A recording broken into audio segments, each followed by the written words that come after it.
Olá, seja muito bem-vinda, seja muito bem-vindo ao podcast da Reunião de Estudos do Evangelho do Grupo Espírita Irmão Áureo. E este que é o primeiro episódio de 2025, o episódio de número 249 do nosso podcast, e retomamos, na verdade, a sequência de capítulos do livro Ceifa de Luz, de Emmanuel. Nosso objetivo é estudar o Evangelho à luz da doutrina espírita. Por isso, a gente utiliza várias obras básicas e subsidiárias.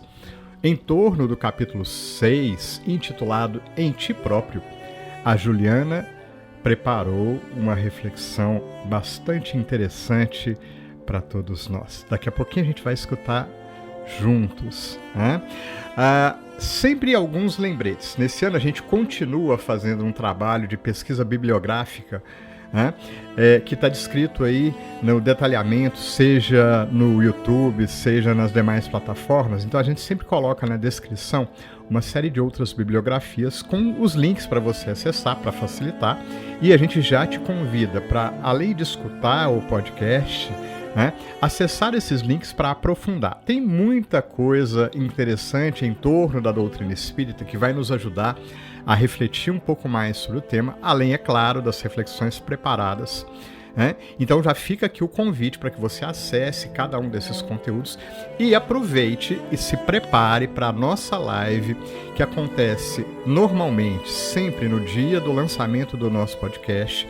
Ela acontece no YouTube às 17h50, normalmente aos sábados, e é uma oportunidade para que a gente possa continuar a nossa reflexão, aprofundando o tema e, acho que é o mais gostoso, interagindo. Então, se você se preparar, ler, você pode fazer pergunta, pode participar, pode colocar o seu comentário, né? Isso enriquece muito esse momento que é a nossa live que acontece no YouTube.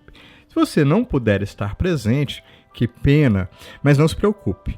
Fica gravado, você pode acessar a qualquer momento e continuar essa interação. Então a gente reforça o convite e te chama para vir conosco, né, nesse esforço de estudar a doutrina espírita, de estudar o Evangelho e de difundir essa mensagem. A gente reconhece que no mundo de hoje isso é uma necessidade profunda de todos nós, tá? Então a gente convida para estar junto e fazer a tua parte aí. Daqui a pouquinho a gente vai escutar junto, a gente só lembra te convidando para ficar até o final. No nosso momento de prece, que acontece depois da reflexão inicial, a gente sempre começa com uma poesia para nos inspirar e para tocar a nossa alma. Normalmente a gente coloca uma poesia de Maria Dolores, que eu particularmente gosto muito, estou puxando a sardinha para o meu lado. Mas hoje, em especial, uma autora diferente, ou um autor diferente, Alma Eros, que traz uma poesia lindíssima relacionada ao tema, então fica conosco. No final a gente vai orar junto, vai fazer a nossa prece, começando com uma poesia, tá bom? Bom, dito tudo isso, a gente continua em 2025, sempre com muito carinho, te convidando. Vamos ouvir?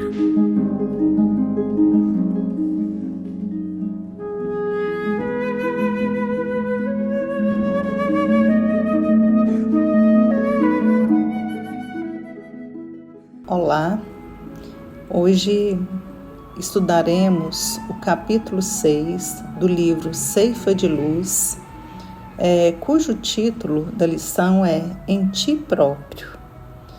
Gostaria de começar analisando a respeito desse título, Em Ti Próprio. O que quer dizer? Quer dizer que essa reflexão não é sobre o outro, diz respeito a cada um de nós enquanto individualidade espiritual. A construção começa em nós mesmos. Somos espelhos para o próximo, assim como ele é para nós, no sentido de aprendizado. Nosso reajuste espiritual se dá entre nós e Deus, em um processo individual, onde os nossos erros e acertos serão frutos do exercício de nosso livre-arbítrio. Não somos julgados por Deus, mas sim por nossa consciência.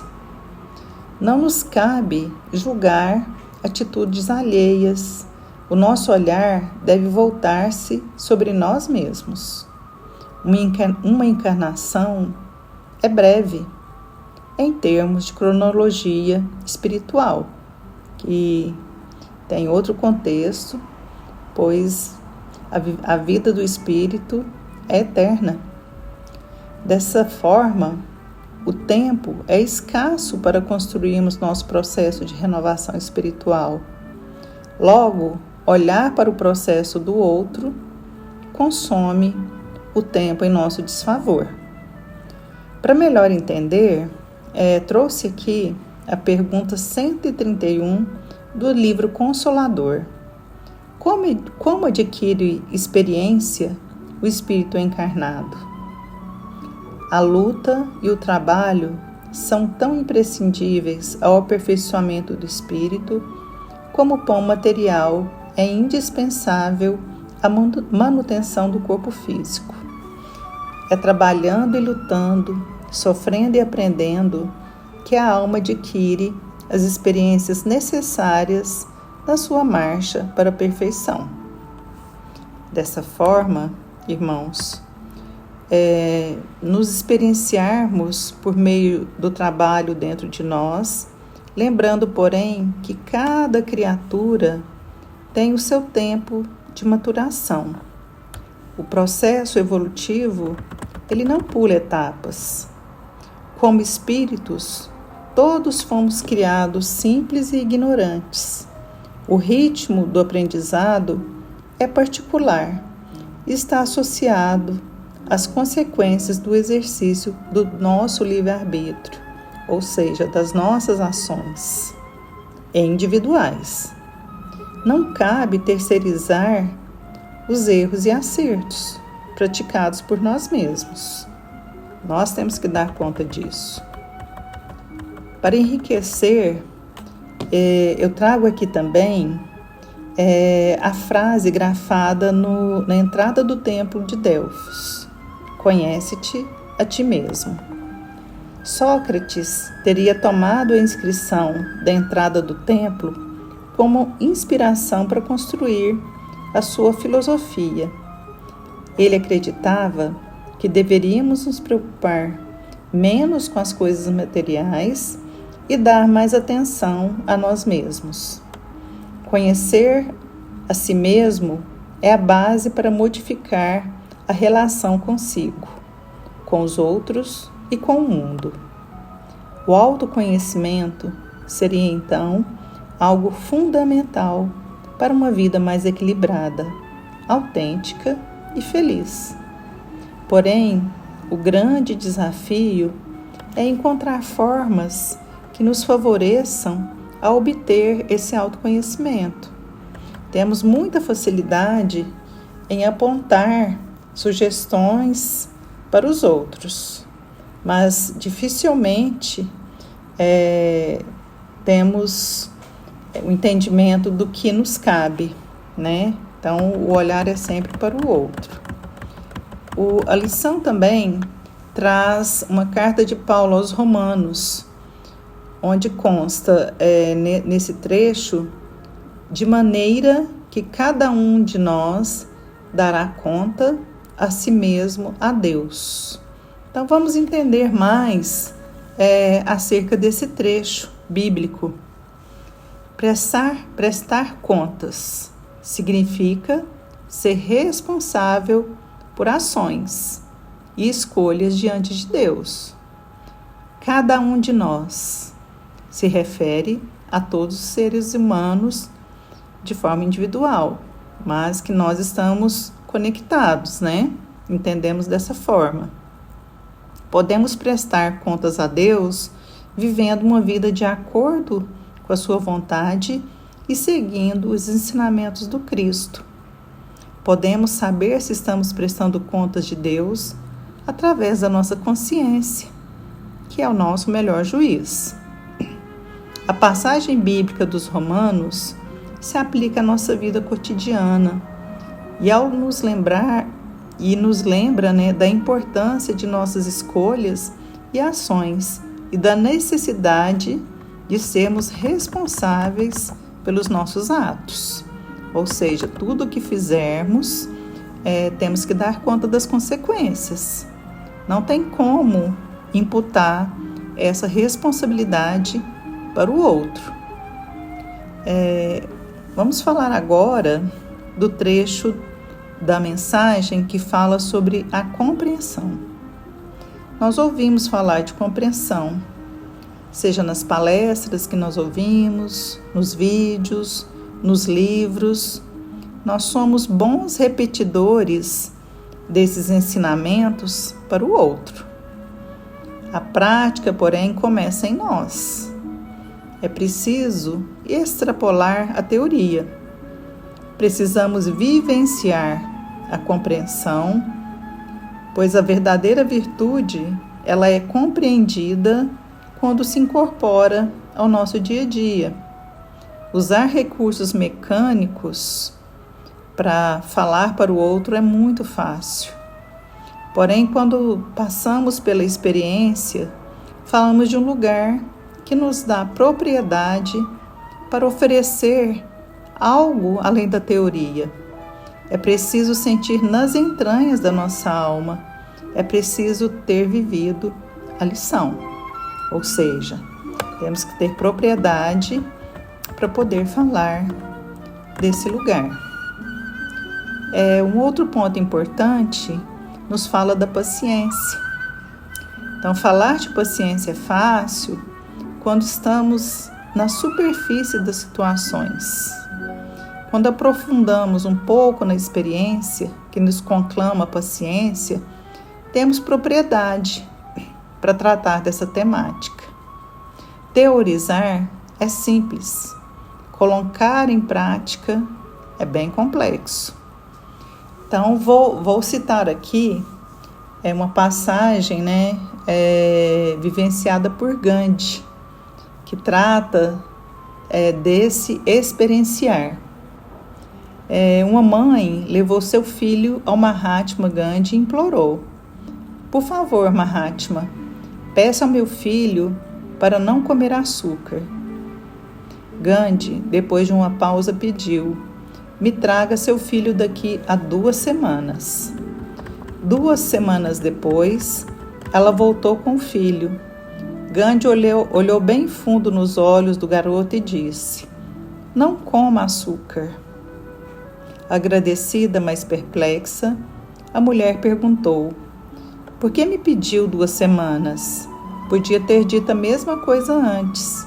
E Gandhi respondeu: há 2 semanas atrás, eu estava comendo açúcar. Então, Gandhi ele foi muito sábio, né? Então, enquanto ele comia açúcar, ele não poderia colaborar. Então, ele precisou desse tempo para passar pela experiência de não comer açúcar. Então, ele faz a sua recomendação de um lugar aonde ele passou, por essa experiência.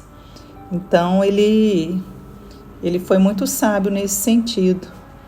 Então, aqui reforço esse trecho com aquela frase: a palavra convence, mas o exemplo arrasta. Seguindo a lição, ela nos traz uma mensagem sobre a paz. Então, nós somos convocados, em qualquer denominação religiosa, a exaltar o amor, a amar o próximo, a amar a Deus, a praticar a bondade, a paz, a justiça. Mas, se no dia a dia nós não praticamos essas máximas, de certa forma, nós nos comportamos como hipócritas ao pregar algo que verdadeiramente não ressoa em nós mesmos. Então, eu trago aqui o capítulo 9 do Evangelho segundo o Espiritismo, Instruções dos Espíritos, a afabilidade e doçura, no item 6, onde está registrado: não basta que dos lábios manem leite e mel, se o coração de modo algum lhes está associado. Só há hipocrisia. Aquele cuja afabilidade e doçura não são fingidas, nunca se desmente. É o mesmo tanto em sociedade como na intimidade. Esse, ademais, sabe que se, pelas aparências, se consegue enganar os homens, a Deus ninguém engana. Então, nesse sentido, é importante fazer o máximo que está em nossas condições. Então, a perfeição ela ainda está longe. Então, praticar naquilo que nos cabe, aquilo que nós conseguimos, já é um avanço. Então, boa vontade e ação impulsiona a nossa trajetória. Sem a prática, o ensinamento fica estéril. Quando falamos, temos que dar conta disso. Falar de um lugar com propriedade. Falar e fazer são coisas diferentes. Preciso vivenciar.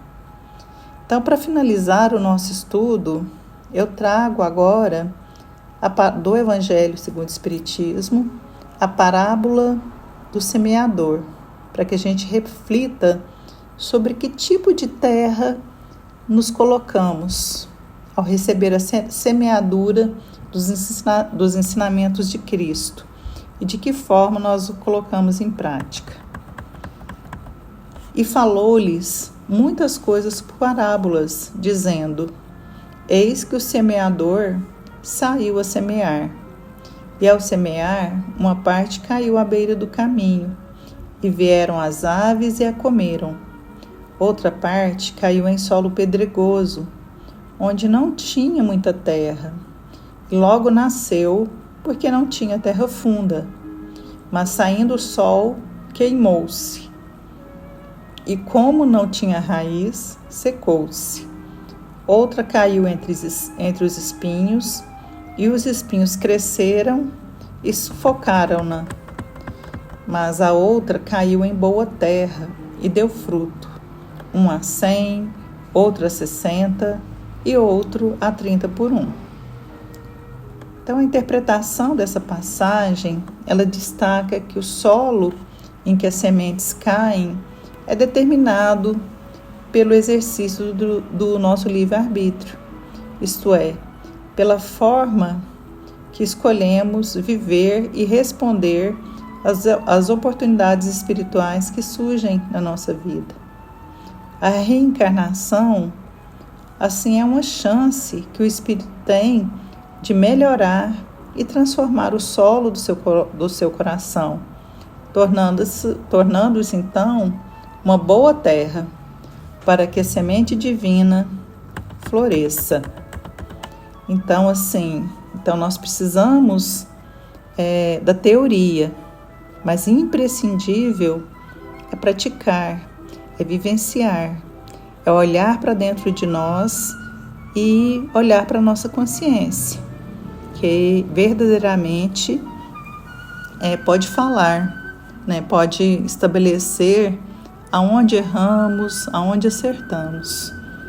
Então, eu agradeço a oportunidade de estudo e que possa ser interessante para que cada um de nós faça uma análise sobre si mesmo. Um grande abraço e um bom estudo para todos.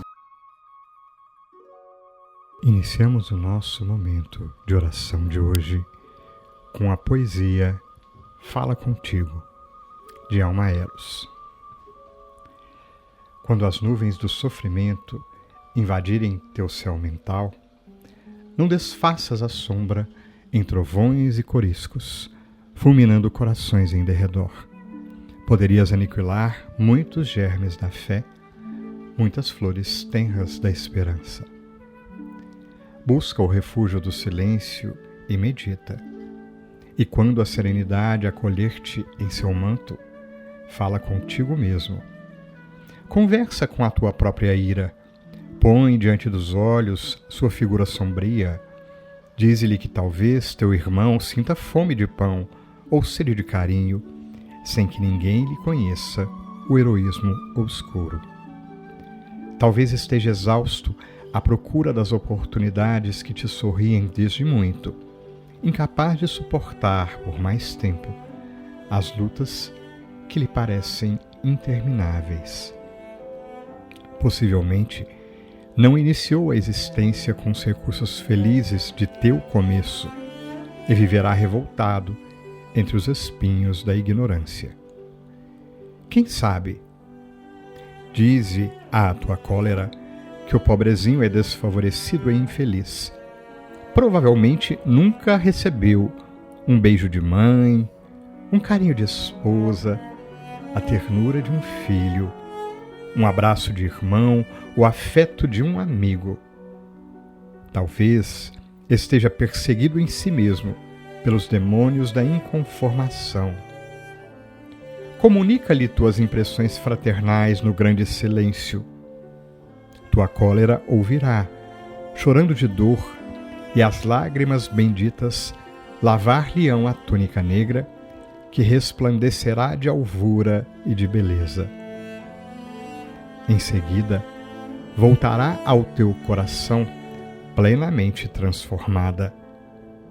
Deixará seus títulos, seus direitos e honrarias. Esquecerá toda ofensa, toda injúria, toda dor. Mudará o próprio nome e chamar-se-á compreensão. Compreensão gloriosa e sublime, filha de Deus, irmã da humanidade, serva da natureza para a vida imortal. Mestre Jesus, agradecidos somos pela bênção dos teus ensinamentos sublimes, que em cada lição do Evangelho sentimos a nossa alma tocada pelas claridades do mais alto, reaprendendo, Mestre, as lições divinas e sublimes que trazes até nós, relembrando-nos de nossa própria essência e aproximando-nos com muito afeto e carinho da divina paternidade de Deus que tu nos ensinastes, Mestre, a chamar de Pai. Te rogamos na prece desses instantes, em cada recomeço e em cada oportunidade que a vida nos traz. Ampara-nos para continuarmos no esforço de cada momento, do autoconhecimento, do autoburilamento, procurando sempre fazer o melhor, na certeza que temos que o caminho que viveste e que tu nos ensinastes, Mestre querido, é o caminho de retorno a Deus, nosso Pai. Enche-nos o coração de ânimo, a alma de vontade e fortalece em nossos corações as certezas que temos em nós, da vida que nos envolve e do supremo amor que nos conduz a todos nós que aqui estamos. Graças te damos, Jesus. Que assim seja.